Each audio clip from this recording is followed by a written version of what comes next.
Et c'est ça que je vous vais montrer maintenant. Je vous montre comment on peut générer des résumés avec cette nouvelle version.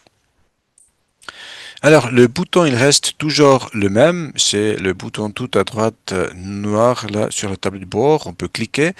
Et ensuite, une toute nouvelle fenêtre de dialogue s'ouvre. Vous voyez une instruction. La génération des résumés se fait maintenant de manière similaire aux fenêtres de discussion courantes de l'IA. On saisit une instruction et le système génère ensuite le résumé. Nous faisons une distinction entre les résumés générés au niveau de sujet et ceux qui sont générés au niveau de segment. Au niveau de sujet, on établit par exemple des procès-verbaux de décision. Le système doit donc résumer pour chaque point de l'ordre du jour ce qui a été dit. Au niveau de segment, on établit par exemple des procès-verbaux, c'est-à-dire que le système doit mentionner chaque intervention dans le procès-verbal. Pour cela, on peut sélectionner des segments là tout en bas. Important, tous nos résumés sont générés indépendamment des instructions précédentes.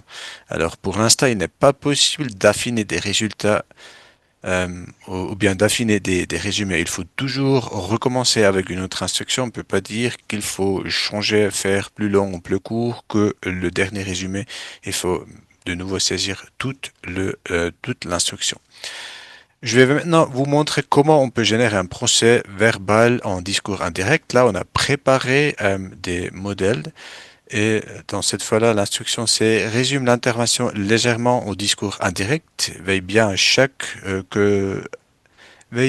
ce que ton résumé ouvre toutes les déclarations importantes et utilise du français correct avec l'orthographe suisse, le présent et la voix active.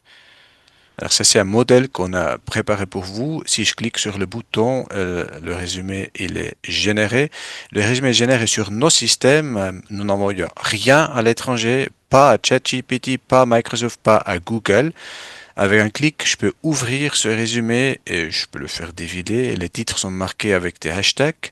Je peux aussi télécharger ce résumé sous forme du document Word. Alors si je clique sur le bouton, ça exporte un document Word que je fais défiler ici. Alors là, je vous vois à quoi ça ressemble, le procès verbal. Il est désormais possible d'enregistrer des modèles Word aussi pour les résumés. On va voir ça plus tard. Je peux aussi générer des autres résumés, par exemple pour des décisions. Extrait des décisions éventuelles concernant le point de l'ordre du jour, ne résume rien d'autre. Utilise du français correct avec l'orthographe suisse. Et de nouveau, il y a un résumé qui est généré. Je vois là, les titres sont de nouveau marqués par des hashtags. Nous voyons donc ici les décisions qui sont prises à chaque point de l'ordre du jour. Et pour le point, modification de la loi sur l'hôtellerie, la restauration et le commerce de boissons alcooliques, la loi la loi sur les auberges en deuxième lecture. Là, je vois qu'il y a 4 décisions. La première est liée à une expression de Mathieu Serf, puis la deuxième, c'est le premier vote, et puis les 2 dernières décisions sont du vote final. On peut aussi personnaliser les instructions. Je peux par exemple dire extrait des votes finaux éventuels concernant le point de l'ordre du jour en une phrase avec les votes pour et contre détaillés. Ne résume rien d'autre, utilise du français correct avec l'orthographe suisse. Si je fais une telle instruction, je vais voir de nouveau qu'est-ce que ça donne pour la loi sur les où on est la loi sur les auberges. Maintenant, on n'a que le vote final. Il y a 46 voix pour et 3 voix contre.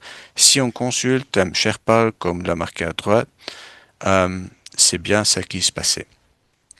Si je trouve qu'une instruction marche bien, je peux l'enregistrer comme modèle moi-même. Je vois un signe bleu pour les instructions de modèle que nous avons prédéfinies. Je ne peux pas les modifier. Pour les instructions personnalisées, le bouton est gris. Je peux le cliquer. Je peux ensuite saisir un nom pour ce modèle. Et voilà, là, je vois maintenant j'ai un modèle pour les votes finales. Je peux modifier le modèle d'instruction en cliquant sur ce bouton-là.